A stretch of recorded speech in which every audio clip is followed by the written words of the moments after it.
నమస్తే, good morning, అందరికీ శుభోదయం. న్యూస్ టాప్ మార్నింగ్ హెడ్లైన్స్ కి స్వాగతం. ఆంధ్రప్రదేశ్ ప్రధాన వార్తాపత్రికల్లో వచ్చిన ముఖ్యమైన వార్తాంశాలను ఒకసారి చూద్దాం. ముందుగా ఆంధ్రజ్యోతిలో వచ్చిన వార్తలను చూసుకుంటే కనుక, ఆర్థికం ఘోరం, వైసీపీ ప్రభుత్వం నాశనం చేసింది, తల తాకట్టు పెట్టైన హామీలు నెరవేరుస్తాం సీఎం. ప్రభుత్వం వద్ద డబ్బులున్న హామీలు అమలు చేయడం లేదనుకుంటున్నారు. ప్రజలకు చెప్పాల్సిన బాధ్యత మాపై ఉంది. ప్రాజెక్టులకు కేంద్రం ఇచ్చే నిధులను మళ్లించలేము, అభివృద్ధి చేయాలి, సంక్షేమము చూసుకోవాలి, ఆదాయం పెంచే మార్గాలను అన్వేషిస్తాం. ప్రజలను శాశ్వతంగా పేదరికంలో ఉంచాలనుకోవడం లేదు సీఎం చంద్రబాబు నాయుడు. అలాగే పీపుల్ ఫస్ట్ పథకాలపై లబ్ధిదారుల మాటే ఫైనల్. గుడి, బడి, మాల్స్, అన్నా క్యాంటీన్లు, కూడలల్లో ప్రజాభిప్రాయ సేకరణ. ఎల్లుండి నుంచి వాట్సాప్ పరిపాలన. ఆర్డీజీఎస్ సమీక్షలో చంద్రబాబు వెల్లడి. పెన్షన్లపై 9.20% సంతృప్తి. ఉచిత ఇసుకపై 78% మందిలో సంతోషం. సో ఇంకొకటి, రాష్ట్ర అప్పుల్ని కూడా రీషెడ్యూల్ చేశారు. చెల్లింపు కాల పరిమితి పెంచాలని కోరుతున్నాం, వడ్డీ రేట్లు తగ్గించాలని అడుగుతున్నాం. వృద్ధి రేటు 15% ఉంటేనే వడ్డీలు కట్టగలం. 9.75 లక్షల కోట్ల అప్పులకు వడ్డీ కడుతున్నాము. వైసీపీ విధ్వంసంపై ఆనాడు మేం చెప్పిందే నీతి ఆయోగ్ ధృవీకరించింది సీఎం చంద్రబాబు నాయుడు.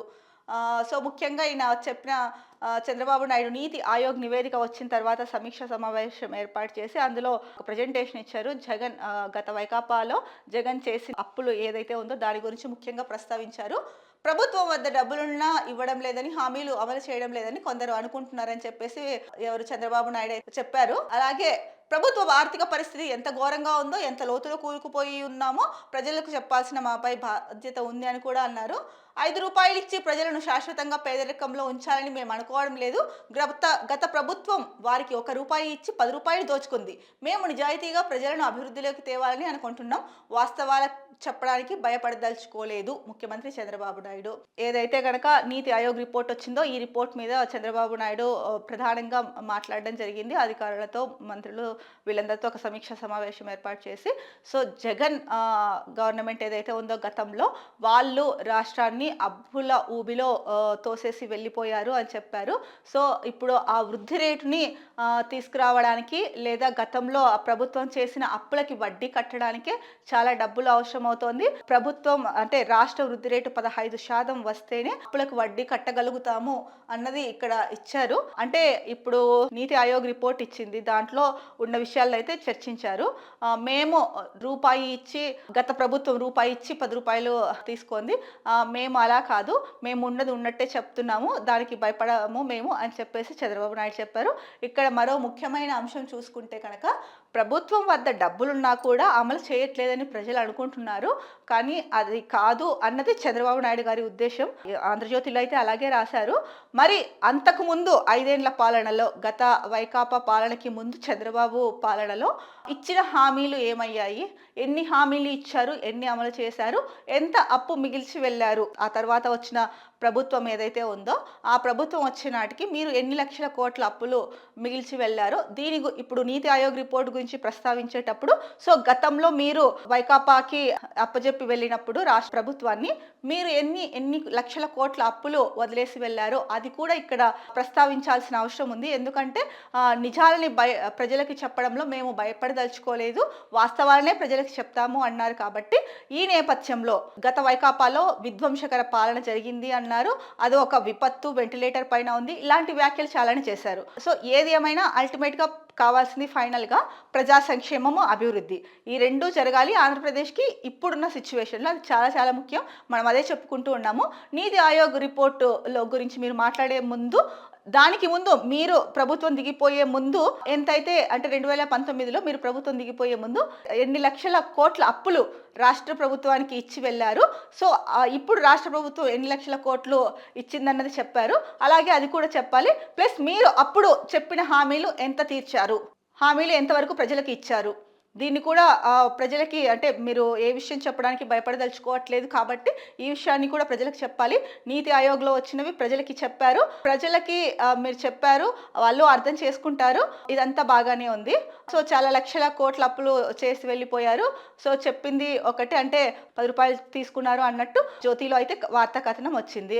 మరి ఇప్పుడు మీరు చెప్పిన, సరే గతం గతహ అంటే, ఇప్పుడు మీరు అధికారంలోకి వచ్చారు, 7 నెలలు పూర్తి అయిపోయింది, 8వ నెల దావోస్కి వెళ్ళొచ్చారు. దావోస్కి ముందే 6 లక్షల కోట్ల పైన పెట్టుబడులు వచ్చాయని చెప్పారు. సో ఇక్కడ కూడా మీరు సంపద సృష్టిస్తున్నాము, ఇన్ని జాబులు ఇన్ని ఇస్తున్నాము అని చెప్పేసి కూడా అన్నారు. 20 లక్షల ఉద్యోగాలు మీ టార్గెట్ ఈ 5 ఏళ్లలో, దాంట్లో ఇన్ని లక్షల ఉద్యోగాలు వచ్చేసాయి అని కూడా చెప్తున్నారు. అయితే పథకాల అమలు ఏదైతే ఉందో ప్రజా సంక్షేమానికి సంబంధించి, దానికి సంబంధించి ఎన్ని పథకాలు మీరు అమలు చేశారు? మీ నోటి ద్వారానే మీరు చెప్పండి. ప్రజలందరికీ తెలుసు, మా అందరికీ తెలుసు, జర్నలిస్టులకి, మీడియాకి అందరికీ తెలుసు ఎన్ని పథకాలు అమలు చేశారు అన్నది. బట్ మీరు భయపడరు కాబట్టి, ప్రజలకి వాస్తవాలు చెప్తారు కాబట్టి చెప్పండి ఎన్ని పథకాలు అమలు చేశారు, మిగతా పథకాలు ఎప్పుడు అమలు చేస్తారో ఒక క్యాలెండర్ లాంటిది విడుదల చేయండి. లేకపోతే ప్రజలు ఇప్పుడు వస్తుంది అప్పుడు వస్తుంది అంటూ వెయిట్ చేస్తూ వాళ్ళు కూడా వాళ్ళల్లో ఆశలు కల్పించి చివరికి నిరాశకి గురి చేసే బదులు సో పలానా టైం నుంచే ఇస్తాము అని ఒక క్లారిటీ ఇచ్చేస్తే వాళ్ళు కూడా సరే ఎప్పుడో ఒకసారి వస్తాయని చెప్పేసి వాళ్ళు చూసుకుంటారు. అట్లా కాకోకుండా మీరు అమ్మఒడి అవ్వచ్చు, లేకపోతే మహిళలకు ఇస్తామన్న రుణాలు కావచ్చు, లేదా నిరుద్యోగ వృత్తి అవ్వచ్చు, 1500 మహిళలకు ఇస్తామన్న ఈ అమౌంట్ కావచ్చు, ఉచిత బస్సు ప్రయాణం అవ్వచ్చు, ఇవన్నీ ఉన్నాయి. మరి ఇవన్నీ ఎప్పుడు అమలు చేస్తారు? దీళ్ళ గురించి కూడా చెప్పాల్సిన బాధ్యత ఉంది కదా రాష్ట్ర ప్రభుత్వం మీద. ఎందుకంటే మీరు ఏదైనా కూడా చెప్పేస్తారు కాబట్టి డైరెక్ట్. సో ఇక్కడ ఈ వార్తా కథనంలో ముఖ్యంగా చూసుకుంటే ఒక ముఖ్యమైన పాయింట్ కనిపిస్తుంది. రాష్ట్ర వృద్ధి రేటు 15% వస్తేనే పాత అప్పులు ఏవైతే ఉన్నాయో వాటికి వడ్డీ కట్టగలము అని చెప్పేసి, ఏదైతే పాత అది ఎంత అప్పు ఉంది 9.75 లక్షల కోట్లు ఉన్నాయంట. 9.75 లక్షల కోట్ల అప్పులకు వడ్డీ కడుతున్నారంట. సో వృద్ధి రేటు 15% ఉంటేనే వడ్డీలు కట్టగలము అని చెప్పేసి ఇంకొక పాయింట్ అన్నారు. అంటే స్కీమ్స్ కూడా రాష్ట్ర వృద్ధి రేటు 15% వచ్చినప్పుడే మీరు స్కీమ్స్ అమలు చేస్తారా అన్నది ఇప్పుడు ప్రజల్లో చర్చనీయాంశంగా మారింది. మరి దీనికి సంబంధించి కూడా నీతి ఆయోగ్ రిపోర్ట్లో గత వైకాపా విధ్వంస పాలన గురించి చెప్పిన మీరు దీని గురించి కూడా ప్రజలకు వివరించాల్సిన అవసరం ఎంతైనా ఉందని చెప్పేసి ప్రజల్లోనే చాలా మంది అనుకుంటున్నారు. ఒకసారి మనం రోజు చెప్పుకుంటున్నదే, మీరు గ్రౌండ్ రియాలిటీ నుంచి ఎందుకు రిపోర్ట్స్ తెప్పించుకోవట్లేదో తెలియదు, ఒకవేళ తెప్పించుకుంటున్నా బయటకు పెట్టట్లేదేమో తెలియదు. ఒకసారి గ్రామ స్థాయి నుంచి రిపోర్ట్స్ తెప్పించుకొని దీనిపైన కూడా పునఃసమీక్ష చేయాల్సిన అవసరం ఉంది సీఎం గారు. ఇక మరో ముఖ్యమైన న్యూస్ చూసుకుంటే కనుక, మహిళలకే పట్టా, గ్రామాల్లో 3 సెంట్లు, పట్టణాల్లో 2 సెంట్ల స్థలం, పేదలందరికీ ఇల్లు, మార్గదర్శకాలు జారీ, 10 ఏళ్ల తర్వాత పూర్తి హక్కులు, ప్రజల సమక్షంలో లబ్ధిదారుల జాబితా, గ్రామం పట్టణం యూనిట్గా ఎంపిక, ప్రైవేట్ అసైన్డ్ భూముల సేకరణ పర్యవేక్షణకు మంత్రి అధ్యక్షతన కమిటీ.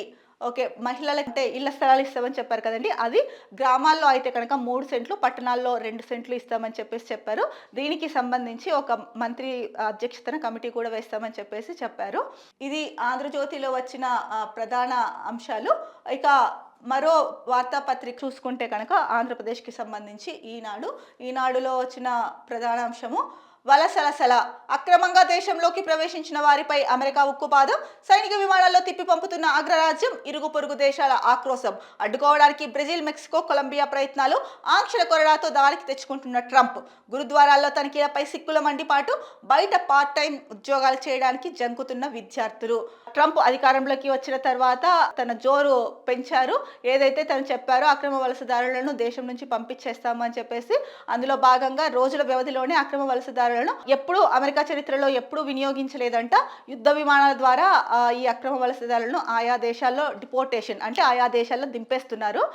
దీనికి కొలంబియా సరిహద్దు దేశాలు ఏవైతే ఉన్నాయో వాళ్ళు తీవ్ర అభ్యంతరం వ్యక్తం చేశారు. ఎందుకు అంటే అక్రమ వలసదారుల్ని నేరగాళ్ళులాగా బెయిల్ వేసి పంపిస్తున్నారు, ఇది ఎంతవరకు కరెక్ట్ అని చెప్పేసి తీవ్ర ఆగ్రహావేశాలతో ఉన్నారు. అందుకని చెప్పేసి ఆ సరిహద్దు దేశాలు ఏవైతే ఉన్నాయో, మెక్సికో అవ్వచ్చు, బ్రెజిల్ అవ్వచ్చు, కొలంబియా, ఇంకా గ్వాల్టెమా, ఇలాంటి దేశాలు ఏవైతే ఉన్నాయో వాళ్ళు దీన్ని వ్యతిరేకిస్తుంటే ట్రంప్ ఆంక్షల కొరడా జులిపిస్తున్నారు అని చెప్పేసి ఇక్కడ ప్రధానంగా వార్తా కథనం అయితే ఇచ్చారు. మరి ట్రంప్ ఏది ఏమైనా సరే మీ దూకుడుకి కొంచెం కళ్ళెం వేసుకుంటే బాగుంటుంది. ఎందుకంటే అమెరికా అభివృద్ధి చెందిన దేశం అని అందరికీ బాగా తెలుసు. అమెరికాలో కూడా అంటే అమెరికా వంటి దేశాల జోలికి వెళ్ళాలన్నా అమ్మో అమెరికానా అని చాలామంది ప్రజల్లో కానీ దేశాల్లో కానీ ఈ ఫీలింగ్ ఉంది. కానీ మీరు అక్రమ వలసదారులని పంపించాలి, ఎందుకంటే ఎవరిలాంటి వాళ్ళో తెలియదు కాబట్టి. కాకపోతే కొంచెం గడువు ఇవ్వాలి కదా వాళ్ళకి. లేదు సరే మీరే డిపోర్టేషన్ చేస్తున్నారు అంటే ఆ దేశాలకు పంపిస్తున్నారు. యుద్ధ విమానాలు వాడి పంపించాల్సిన అంత వేగవంతంగా పంపించాల్సిన అవసరం అక్కడ ఏముంది? వాళ్ళు నిజంగా అక్రమ వలసదారులు బతకడానికి వచ్చారా? లేకపోతే ఏదైనా నేరాలు చేసి అమెరికాని విధ్వంసం చేయడానికి వచ్చారా? ఎందుకు ఇంత స్పీడ్‌గా వాళ్ళకి అది కూడా సంఖ్యలతో వాళ్ళని వాళ్ళ దేశాలకి పంపిస్తున్నారు అని చెప్పేసి చాలామంది నిపుణులు దీనిపైన చర్చిస్తున్నారు. ప్రజల్లో కూడా ఇదే అభిప్రాయం ఉంది. ఎవరైతే అమెరికా నుంచి తిరిగొస్తున్నారో వాళ్ళందరూ కూడా ట్రంప్ ఎందుకు ఇలా చేస్తున్నాడు అన్నది. ఒక రకంగా చెప్పాలంటే దీనివల్ల అంటే సామరస్యపూర్వకంగా ఏదైనా పరిష్కరించుకోవాలి, ముందుకు వెళ్ళాలి. కానీ ఇలాంటి కఠిన నిర్ణయాలతో అంటే ప్రపంచంలోనే చిచ్చు పెట్టకూడదు కదా ప్రపంచ దేశాల్లో. ఒక రకంగా చెప్పాలంటే ట్రంప్ నిర్ణయాలు అలాగే ఉన్నాయన్నది చాలా మంది అభిప్రాయము. ఇక ఏమైనా వ్యతిరేకంగా అంటే అమెరికాకు వ్యతిరేకంగా వెళ్దాము, ఏదైనా చేద్దాము, ఇది కరెక్ట్ కాదు అని చెప్పాలి అనుకుంటే కనుక ఆయా ఆ దేశాలపై ఆంక్షలు విధించడము, వాళ్ళపైన కొరడా జులిపించడం లాంటివి చేస్తున్నారు. మరి ఇది ఎంతవరకు కరెక్ట్ అన్నది ట్రంప్ మీరే పునఃసమీక్షించుకోవాలి. ఇంటర్నేషనల్ మీడియాలో కథనాలు వస్తూనే ఉంటాయి, అవి మీరు చూస్తూనే ఉంటారు. దీని గురించి ప్రత్యేకంగా చెప్పాల్సిన అవసరం లేదు. ఇక మరో వార్తాపత్రిక చూసుకుంటే కనుక జగన్ చేసిన ఆర్థిక అరాచకం ఇది. మనం ఇందాకనే చూసుకున్నాము ఆంధ్రజ్యోతి పత్రికలో, అదే న్యూస్ ఇక్కడ కూడా ఇచ్చారు. ఇక మరో ప్రధాన వార్త, హైటెక్ సిటీ తరహాలో విశాఖలో డేటా సిటీ. గూగుల్తో రాష్ట్ర ప్రభుత్వం ఒప్పందం, 500 ఎకరాల్లో ఏర్పాటు, 5 ఏళ్లలో 5 లక్షల ఉద్యోగాలు లక్ష్యం. ఓకే, ఆ ప్రముఖ ఐటీ కంపెనీల దృష్టి దేని మీద ఉందో ఒకసారి చూస్తే కనుక గూగుల్ సంస్థ విశాఖలో 80 ఎకరాల్లో ఏర్పాటు చేయనున్న డేటా సిటీ అభివృద్ధికి ప్రభుత్వం సహకరిస్తుంది. ఏఐ వినియోగం, యువతకు నైపుణ్యాభివృద్ధి శిక్షణ ఇవ్వడానికి గూగుల్ సంస్థ సహకరించేలా అవగాహన ఒప్పందం కుదిరింది. టాటా కన్సల్టెన్సీ సర్వీసెస్ టీసీఎస్ విస్తరణ ప్రాజెక్టును విశాఖలో ఏర్పాటు చేస్తోంది. మేధా టవర్స్లో ఖాళీ స్థలాన్ని ఈ సంస్థకు ప్రభుత్వం తాత్కాలికంగా కేటాయించింది. 90 రోజుల్లో కార్యకలాపాలు ప్రారంభించనుంది. శాశ్వత కార్యాలయ నిర్మాణానికి 30 ఎకరాలు కేటాయించింది. ఇక కొత్త క్యాంపస్ ఏర్పాటు కోసం పలు ప్రాంతాలను ఇన్ఫోసిస్ పరిశీలిస్తోంది. ఇక విస్తరణపై విప్రో విశాఖకు తీసుకొచ్చేలా ప్రభుత్వం సంప్రదింపులు జరుపుతోంది. కాగ్నియంట్ సీఈఓ రవికుమార్తో మంత్రి లోకేష్ దావోస్లో సమావేశమయ్యారు. ఆ సంస్థ త్వరలో విశాఖకు వచ్చే అవకాశం ఉందని చెప్పేసి ప్రధానంగా వార్త ఇచ్చారు. ఏంటంటే హైటెక్ సిటీ తరహాలో విశాఖలో డేటా సిటీని ఏర్పాటు చేస్తారని చెప్పేసి చెప్పారు. దాంట్లో ముఖ్యంగా మనం ఇందాక చెప్పుకున్నట్టు ప్రముఖ సంస్థలు ఏవైతే ఉన్నాయో ఆ సంస్థలో రాష్ట్రానికి తీసుకొచ్చి పెట్టుబడులు పెట్టించడము, వాళ్ళతో చర్చలు కూడా జరిగాయి. ఆల్రెడీ ఉన్న కంపెనీస్ని ఎక్స్పాండ్ చేయడము, అలాగే వాళ్ళకి భూమిని కేటాయించడము, వీటన్నిటిపైన కూడా ప్రధానంగా ఈనాడులో వార్త ఇచ్చారు. అలాగే 500 ఎకరాల్లో ఏర్పాటు చేస్తున్నారనమాట ఇది డేటా సిటీ. ప్లస్ ఈ ప్రాజెక్ట్స్ ఏవైతే ఉన్నాయో టాటా కన్సల్టెన్సీ అవ్వచ్చు, గూగుల్ సంస్థ అవ్వచ్చు, అలాగే కొత్త క్యాంపస్ కోసం కొన్ని ఇన్ఫోసిస్ అంటే కొత్త క్యాంపస్ల కోసం ఇన్ఫోసిస్ పరిశీలిస్తోంది ఎక్కడ ఏ ప్రాంతం అయితే బాగుంటుందనేసి. దానికోసం అయితే ఏమి, అలాగే విప్రో విస్తరణ గురించి కూడా విశాఖలో ఎక్కడ అన్నది చూస్తోంది. మొత్తానికైతే దీనికి సంబంధించి అంటే ఈ అభివృద్ధి ఈ పరిశ్రమలకు సంబంధించి 500 ఎకరాల్లో ఏర్పాటు చేస్తున్నారు అని చెప్పేసి వార్త వచ్చింది. ముఖ్యంగా గూగుల్ సంస్థతో రాష్ట్ర ప్రభుత్వం ఒప్పందం కుదుర్చుకున్నది అన్న వార్త కూడా ఈనాడులో ఇచ్చారండి. ఇక మరో న్యూస్ చూసుకుంటే ప్రధాన అంశము, పార్టీ ఏ బాధ్యత అప్పగించినా పనిచేస్తా. యువగలం పాదయాత్రలో ఇచ్చిన ప్రతి హామీని నిలబెట్టుకుంటా. పార్టీ పదవుల్ని 3 కంటే ఎక్కువ సార్లు చేపట్టకూడదు. విశాఖలో మంత్రి నారా లోకేష్. విశాఖలో కోర్టు బయట మాట్లాడుతున్న మంత్రి లోకేష్. చిత్రంలో సంబంధిత టీడీపీకి సంబంధించిన అధికారులు ఉన్నారు, ఎమ్మెల్యేలు అవ్వచ్చు, కార్యకర్తలు అవ్వచ్చు, వీళ్ళు ఉన్నారు. అయితే పార్టీకి ఒక కేసులో విశాఖ కోర్టుకు వెళ్ళిన లోకేష్ అక్కడ బయటకు వచ్చిన తర్వాత కోర్టు బయట మీడియాతో మాట్లాడారు. అక్కడ విలేకరులు అడిగిన చాలా ప్రశ్నలకు సమాధానాలు ఇచ్చారు. అయితే ఏ పదవికి అయినా సరే 3 సార్ల కంటే ఎక్కువగా ఆ పదవిలో కొనసాగడం కరెక్ట్ కాదు అన్నది నా అభిప్రాయం అని చెప్పేసి లోకేష్ అన్నారు. అంటే ఇప్పటికీ టీడీపీకి ఆయన ప్రధాన కార్యదర్శిగా ఇది 3rd టైం అంట, 3వసారి ఉన్నారు. సో మరి 4వసారి అంటే నెక్స్ట్ ఇయర్ ఏం చేస్తారు? అందరూ అనుకుంటున్నట్టు డిప్యూటీ సీఎం అని లోకేష్ని డిప్యూటీ సీఎం చేయాలని అంటున్నారు. మరి ఇండైరెక్ట్గా డిప్యూటీ సీఎం కావాలన్నది తన కోరికనా, లేకపోతే అటువైపు అడుగులు వేయడమా? ఈ వార్తని చూస్తుంటే కనుక చాలా మందికి ఇదే అభిప్రాయం కలుగుతోంది. 3 దఫాల కన్నా ఎక్కువ కొనసాగడం ఒకే పదవిలో కరెక్ట్ కాదు అని తన అభిప్రాయాన్ని తను వెల్లడించారు. అయితే నెక్స్ట్ స్టెప్ ఏంటి అన్నది లోకేషే చెప్పాలి, అలాగే పార్టీ నాయకత్వం చెప్పాలి. కాకపోతే గత కొన్ని రోజులుగా డిప్యూటీ సీఎంగా లోకేష్ని ఉంచాలి అన్న అదైతే కనుక ప్రధాన వార్త కొద్ది రోజుల క్రితం క్రితం నుంచి నడుస్తూ ఉంది. ఇంకొంతమంది అయితే ఏకంగా సీఎంఏ లోకేష్ కావాలని అంటున్నారు. మరి ఈ 3 దఫాలు అయిపోయిన తర్వాత 4వ దఫా డిప్యూటీ సీఎం పదవి ఆశిస్తున్నారా లేదా లేకపోతే దీంట్లో ఆంతర్యం ఏంటి? ఇలా మాట్లాడడం వెనుక నిజంగానే తన అభిప్రాయం అదేనా లేకపోతే డిప్యూటీ సీఎం కోసం ఇలా మాట్లాడుతున్నారా అన్నది కూడా ఇప్పుడు ప్రజల్లో చర్చనీయాంశమైంది. మరి పార్టీ నాయకత్వం కానీ లోకేష్ వాళ్ళ నాన్నగారే సీఎం కాబట్టి అది అంటే మనం ప్రత్యేకంగా చెప్పుకోవాల్సిన అవసరం లేదు. ఇది ప్రజల మాట. ఏది అంటే వడ్డించే వాళ్ళు మన వాళ్ళు అయితే బంతులో ఎక్కడ కూర్చున్నా ఒకటే అంటారు కదా. సో అలా ఆచందంగా ఇది కూడా ఉంటుంది అని చెప్పేసి చాలామంది ప్రజలు అనుకుంటున్నారు. మరి ఏదేమైనా సో 3 దఫాలు అయిపోయిన తర్వాత ఇది 3వ దఫా. ఏం చేస్తారు, ఎలాంటి పదవి తీసుకుంటారు అన్నదైతే కనుక వేచి చూడాల్సిన అంశము. ఇక మరో ప్రధాన వార్త, రికార్డులు సాక్షులు ఉన్న చోటే విచారించడం మేలు. వేరే రాష్ట్రానికి బదిలీ చేస్తే మరో 10-15 ఏళ్లు పడుతుంది. జగన్ అక్రమాస్తుల కేసు విచారణలో సుప్రీంకోర్టు ఆదేశాలు. రఘురామ పిటిషన్ కొట్టివేత. జగన్ బెయిల్ రద్దు. వ్యాజ్యం ఉపసంహరణ. ఏదైతే జగన్ గత వైకాపా అధ్యక్షుడు జగన్ కి వచ్చిన బెయిల్ ని రద్దు చేయమని రఘురామకృష్ణంరాజు అసెంబ్లీ అంటే శాసనసభ డిప్యూటీ స్పీకర్ ఎవరైతే ఉన్నారో రఘురామరాజు ఆయన ఉండి ఎమ్మెల్యే జగన్ బెయిల్ రద్దు చేయమని చెప్పి సుప్రీంకోర్టులో అయితే కనుక వ్యాజ్యం వేశారు. దీనిపైన సుప్రీంకోర్టు నిన్న తీర్పు ఇచ్చింది. సో దీనికి సరైన కారణాలు ఏవీ లేవు రద్దు చేయడానికి. అలాగే ఇంకొక కోర్టుకి కూడా బదిలీ చేయలేము. అలా బదిలీ చేస్తే ఇంకా ఎక్కువ సమయం పడుతుంది, 10-15 ఏళ్ల దాకా అని చెప్పింది. సో చెప్తూ కేసు ఏదైతే ఉందో కనుక ఆ వ్యాజ్యాన్ని డిస్మిస్ చేసింది. సో వీళ్ళు కూడా దాన్ని జగన్ బెయిల్ రద్దు వ్యాజ్యం ఉపసంహరణ అని చెప్పేసి కూడా ఇచ్చారు.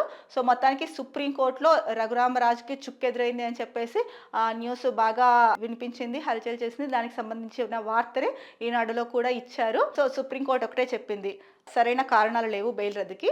సో వేరే కోర్టుకి కూడా బదిలీ చేయలేము, అలా చేయడం వల్ల ఎక్కువ కాలం గడువు తీసుకుంటుంది అన్నది అని చెప్పేసి ఈనాడులో ఇచ్చారు. సో మొత్తానికైతే కేసుని డిస్మిస్ చేసిందండి. ఈనాడులో వచ్చిన ప్రధాన అంశాలని ఇప్పుడు మనం చూసుకున్నాము. ఇక సాక్షి న్యూస్ పేపర్లో వచ్చిన ప్రధాన అంశాలను చూసుకుంటే కనుక ప్రధాన బ్యానర్ ఐటెంలో ఫస్ట్ ఐటెం, ఇందు మూలంగా 5.5 కోట్ల మందికి తెలియజేయనది ఏమనగా సూపర్ 6 ఇవ్వలేం. ప్రజలందరికీ విజ్ఞప్తి చేస్తున్నా, అందరూ అర్థం చేసుకోండి. నీతి ఆయోగ్ నివేదికపై ప్రజెంటేషన్లో సీఎం చంద్రబాబు వ్యాఖ్యలు. ఎలాగైనా బాబు చేస్తారని నమ్మి ఓట్లు వేశాం కదా అనే ఫీలింగ్లోకి జనం వెళ్తున్నారు. అందుకే వాస్తవాలను వెల్లడించి వారికి అవగాహన కల్పిస్తున్నా. ఆర్థిక వ్యవస్థను గాడిన పెట్టేందుకు 9 ఏళ్లు పడుతుందో 10 ఏళ్లు పడుతుందో, సంపద సృష్టించి వృద్ధి రేటు 15% పెరిగితేనే సూపర్ 6 హామీల అమలు. గత ప్రభుత్వంపై నిందలు వేస్తూ హామీల ఎగవేతకు పక్కా ప్రణాళికతో బాబు అడుగులు. తల్లికి వందనంపై ఇక తర్జన భర్జన లేదు. 46 లక్షల మంది తల్లులకు షాక్. అన్నదాత సుఖీభవపై ఆలోచనే అనవసరం. 54 లక్షల మంది రైతన్నల్లో నిర్వేదం. ఆడబిడ్డ నిధి కింద ఏటా 18,000 సాయం గల్లంతే. 1.80 కోట్ల మంది అక్క చెల్లెమ్మల ఆక్రందన. నిరుద్యోగ భృతి నీటి పాలేనని కోటి మంది యువతలో తీవ్ర ఆందోళన. సూపర్ 6లు 7లు ఇక గాలిలో కలిసినట్టే. ఎందుకంటే సూపర్ 6లు కావాలంటే ఏపీ వృద్ధి రేటు 15% పెరగాలి. అందుకే విజన్ 2047 డాక్యుమెంట్లను ఇంట్లో భద్రంగా దాచుకోమని తనను నమ్మి ఓట్లు వేసిన ప్రతి ఒక్కరికి సీఎం చంద్రబాబు పరోక్షంగా చెప్పారు. ప్రెస్ మీట్ సాక్షిగా వారిలో ఏమూలో దాగిన ఆశలను పటాపంచలు చేశారు అని చెప్పేసి మరో ముఖ్యమైన అంటే సాక్షిలో ప్రధాన బ్యానర్ ఐటంగా ఇచ్చారు.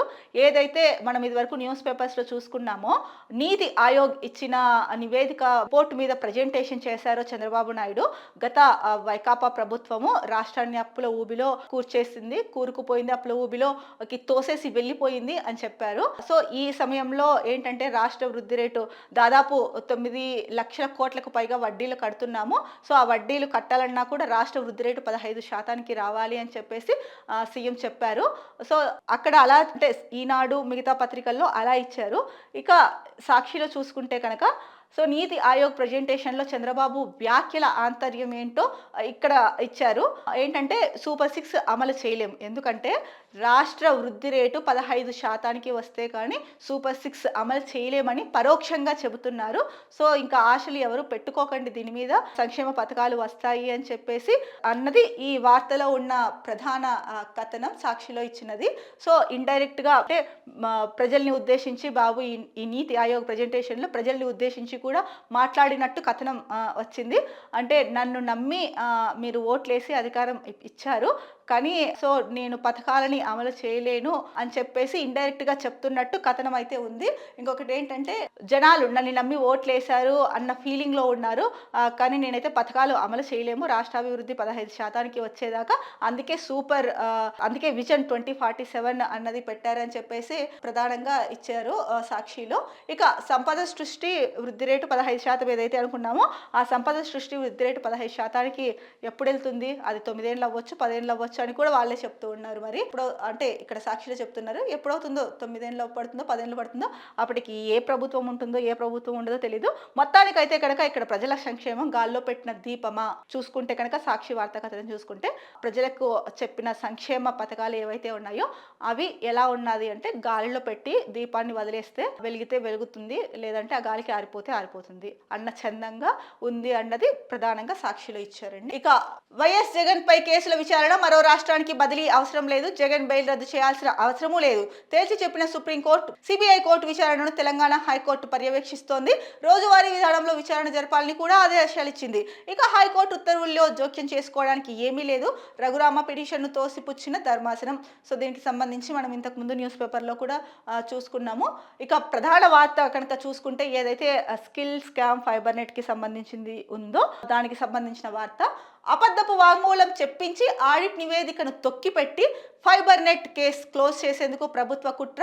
చంద్రబాబే A1గా ఉన్న కేసును నీరుగార్చే కుతంత్రం.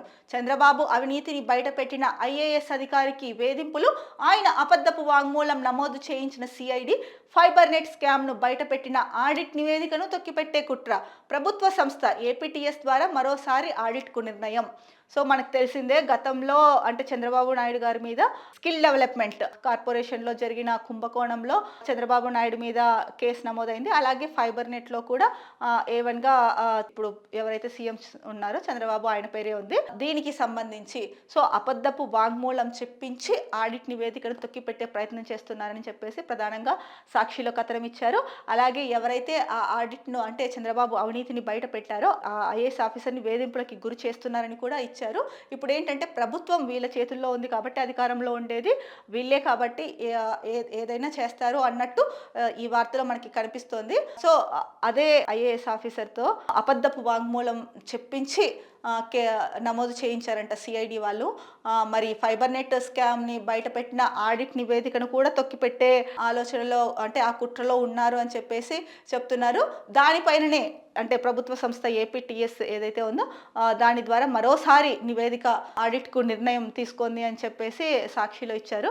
మరి ఈ కేసు అయితే కనుక అప్పట్లో ఏపీలో సంచలనం సృష్టించింది. ఎందుకంటే ఒక మాజీ ముఖ్యమంత్రి, అనుభవజ్ఞుడైన మాజీ ముఖ్యమంత్రిని అరెస్ట్ చేయడము అంటే ఒక మాజీ ముఖ్యమంత్రిని అరెస్ట్ చేయాలంటే అంత ఆషామాషి విషయం కాదండి. పక్కా సాక్ష్యాధారాలు ఉంటేనే అవన్నీ సేకరించిన తర్వాతే చేయగలుగుతారు, లేకపోతే అది చాలా పెద్ద విషయము. కాబట్టి అప్పుడు మొత్తం పక్కాగా అంతా చేసి CID అయితేనేమి, ACB అయితేనేమి, ED అయితేనేమి వీళ్ళందరూ విచారించడం ఇదంతా జరిగింది. సో ఇప్పుడు ఫైబర్ నెట్ కేసు తర్వాత స్కిల్ స్కామ్ తర్వాత ఫైబర్ నెట్ కేసు వచ్చింది. ఇప్పుడు దానికి సంబంధించిన వార్తా కథనాన్నే సాక్షి ఇచ్చింది. అయితే ఇప్పుడు అధికారంలో ఉండేది కూడా ఎవరైతే ఆ కేసులో A1గా ఉన్నారో వాళ్ళే సీఎంగా ఉన్నారు. మరి ఏదైతే ఆడిట్ నివేదిక ఉందో దాన్ని మార్చే ప్రయత్నం మళ్ళీ కొత్తగా ఫ్రెష్గా APTS ద్వారా ఆడిట్ తయారు చేయించే కుట్ర జరుగుతోంది. ఎవరైతే అవినీతిని బయట పెట్టారో ఆ IAS అధికారికి అయితే వేధింపులకు గురి చేసి ఆయనతోనే అబద్ధపు వాంగ్మూలం ఇప్పిస్తున్నారు అని చెప్పేసి ప్రధానంగా సాక్షి వార్తా కథనంలో పేర్కొన్నారు. ఇక మరో ప్రధాన వార్త, ఇల్లు కట్టుకోకపోతే స్థలం రద్దు. గ్రామాల్లో 3 సెంట్లు, పట్టణాల్లో 2 సెంట్లు. గతంలో కేటాయించిన స్థలాల్లో ఇల్లు కట్టుకోకపోతే రద్దు. గ్రామ వార్డు సచివాలయాల్లో దరఖాస్తుల స్వీకరణ. జిల్లా కలెక్టర్ల ఆధ్వర్యంలోని కమిటీల ద్వారా ఎంపిక. ఇళ్ల స్థలాల కేటాయింపునకు మార్గదర్శకాలు జారీ. సో ఇళ్ల స్థలాలకు ఎవరు ఎలిజిబిలిటీ ఏంటి అన్నది మార్గదర్శకాలు అయితే జారీ చేసింది ఏపీ రాష్ట్ర ప్రభుత్వము. అయితే మనం ఇందాక కూడా చూసుకున్నాము, గ్రామాల్లో ఇదివరకు న్యూస్ పేపర్లో గ్రామాల్లో 3 సెంట్లు, పట్టణాల్లో 2 సెంట్లు అనేసి. సో ఇక్కడ కూడా అదే ఇచ్చారు. కాకపోతే అక్కడ మెయిన్ పాయింట్ పాయింట్స్లో ఇవ్వనిది ఏంటి అంటే కనుక ఇల్లు కట్టుకోకపోతే కనుక అంటే ప్రభుత్వం ఏదైతే స్థలం కేటాయించిందో దాంట్లో అంటే గత ప్రభుత్వం ఏదైతే ఇళ్ల స్థలం కేటాయించిందో దాంట్లో ఇల్లు కట్టుకోకపోతే కనుక వాళ్ళ ఆ స్థలాన్ని రద్దు చేస్తుందంట ప్రభుత్వము. మరి దాని గురించి అయితే కనుక మెయిన్ పాయింట్స్లో అయితే కనుక ఇవ్వలేదు. ఇక గ్రామ వార్డు సచివాలయాల్లో దరఖాస్తుల స్వీకరణ తీసుకొని జిల్లా కమిటీ ఆధ్వర్యంలో కమిటీల ద్వారా ఎవరైతే అర్హులు ఉన్నారో వాళ్ళని ఎంపిక చేస్తారు అన్నదైతే ఇచ్చింది. ఏమైతేనేమి గతంలో ఎవరికైతే ఇళ్ల స్థలం వచ్చిందో వాళ్ళు ఇప్పటికైనా సరే మీ ఇంటి స్థలం దక్కాలి అనుకుంటే కనుక ఇల్లులు కట్టుకుంటే మంచిది. అంటే ఎవరి ఆర్థిక పరిస్థితి ఎలా ఉందో వాళ్ళకే తెలుస్తుంది. మరి ఈ నేపథ్యంలో ప్రభుత్వం దీనిపైన కూడా కొంచెం దృష్టి పెట్టాలి. అంతేకాని గతంలో ఇల్లులు కేటాయించి వాళ్ళు ఇల్లులు కట్టుకోలేదు కదా అని చెప్పేసి కట్టుకోలేని పరిస్థితి ఉన్న వాళ్ళు కూడా ఉంటారు కదా, వాళ్ళని అర్థం చేసుకొని దీనిపైన మరొకసారి ఆలోచించాల్సిన అవసరం అయితే ఉంది సాక్షి కథనం ప్రకారం చూసుకుంటే. ఇక ఇంతసేపు మనము సాక్షి న్యూస్ పేపర్లో వచ్చిన ప్రధాన అంశాలను చూసాము. ఇక మరో ముఖ్యమైన వార్తాపత్రిక దిశలో చూసుకుంటే కనుక యోగాలో 5 గిన్నెస్ వరల్డ్ రికార్డ్స్, వాటిని రాష్ట్రానికి అంకితం చేసిన వసంతలక్ష్మి, ఆమెకు సీఎం చంద్రబాబు అభినందనలు, త్వరలో కలుద్దామంటూ ట్వీట్ చేశారు. యోగాలో వసంతలక్ష్మి ఎవరైతే ఉన్నారో ఆమె 5 గిన్నిస్ రికార్డులను సొంతం చేసుకున్నారంట. అది రాష్ట్రానికి అంకితం ఇస్తున్నారని చెప్పారు. ఇది చాలా గర్వకారణము, అభినందించనీయ విషయం అండి. ఎందుకంటే యోగా అన్నది ప్రతి ఒక్కరికి ఇంపార్టెంట్. ఇప్పుడున్న లైఫ్ స్టైల్లో అయితే కనుక మరీ ఇంపార్టెంట్ యోగా చేయాలి ప్రతి ఒక్కరు అన్నది. అలాంటి యోగాలో 5 గిన్నిస్ రికార్డులను సొంతం చేసుకోవడం అన్నది నిజంగానే వరల్డ్ రికార్డు. వీటిని రాష్ట్రానికి అంకితం చేస్తున్నారనేసి చెప్పారు. ఈ నేపథ్యంలో సీఎం వసంతలక్ష్మికి అభినందనలు తెలుపుతూ త్వరలో కలుద్దామని చెప్పి ట్వీట్ చేశారండి. ఇక మరో న్యూస్ చూసుకుంటే కనుక నామినేటెడ్ పదవులపై సర్కార్ ఫోకస్, టీడీపీ ఆఫీస్కు ఆశావహుల లిస్ట్, టీడీపీకి 80, జనసేనకు 15, బీజేపీకి 5% పోస్టులు ఈ నెలాఖరు లేదా ఫిబ్రవరి తొలి వారంలో భర్తీ చేసే ఛాన్స్. కూటమి ప్రభుత్వం అధికారంలోకి వచ్చి 7 నెలలు దాటింది. నామినేటెడ్ పదవులను ఎప్పుడు భర్తీ చేస్తారా అని కూటమి పార్టీలోని ప్రముఖులు ఎదురు చూస్తున్నారు. రాష్ట్ర వ్యాప్తంగా ఉన్న పలు సొసైటీల డైరెక్టర్ పదవులను భర్తీ చేయాలని కూటమి ప్రభుత్వం యోచిస్తోంది.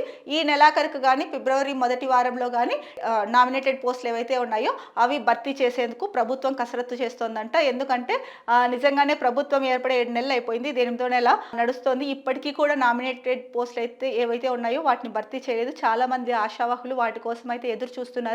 మొత్తానికి త్వరలోనే నామినేటెడ్ పోస్టులు భర్తీ చేస్తామని చెప్పేసి దానిపైన ఫోకస్ చేసిందని చెప్పేసి దిశలో ప్రధాన వార్తాంశంగా ఇచ్చారు. ఇవి ఆంధ్రప్రదేశ్ దినపత్రికల్లో వచ్చిన ప్రధాన వార్తాంశాలు. రేపటి న్యూస్ అనాలిసిస్లో మళ్ళీ కలుద్దాం. అంతవరకు సెలవు, నమస్కారం. Be happy, stay strong, stay healthy.